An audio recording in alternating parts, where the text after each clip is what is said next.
بہت بڑی ریاست قائم کرنا چاہتا ہے جس میں مکہ اور مدینہ بھی ہے۔ اسرائیل نے جو نقشہ بنایا ہے اس میں مکہ اور مدینہ بھی شامل ہے،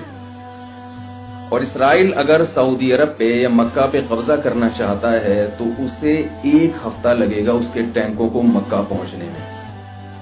اور آپ کو معلوم ہے کہ عربوں میں اس کا مقابلہ کرنے کا دم، شکر ہے آپ لوگ بولے کچھ، عربوں میں اس کا مقابلہ کرنے کا دم نہیں ہے، کسی چیز کا بھی دم نہیں ہے، ان کا مقابلہ تو دور کی بات۔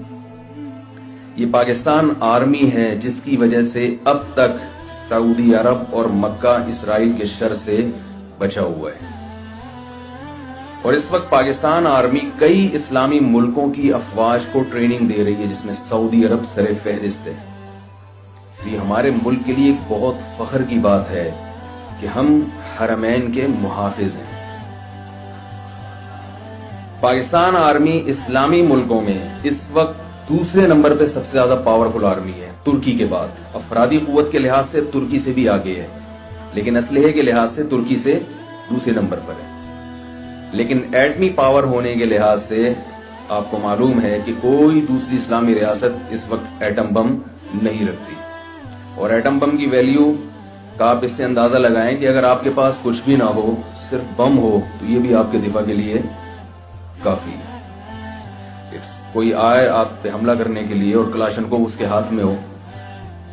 اور آپ کے پاس بم ہو اور وہ آپ کے قریب، ایٹم بم ایک ایسی چیز ہے کہ ساری دنیا کو پتا ہے کہ جب کوئی مر رہا ہوتا ہے نا تو وہ کہتا ہے جب مرنا ہی ہے تو پھر مار کے مرو۔ آپ اگر ایک کمزور سی بلی پہ بھی حملہ کریں گے نا، اس کو بھاگنے کا راستہ نہیں چھوڑیں گے تو وہ بھی حملہ کرتی ہے۔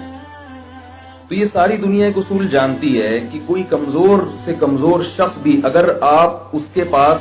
اس کو زندہ رہنے کا آپشن ہی نہیں دیں گے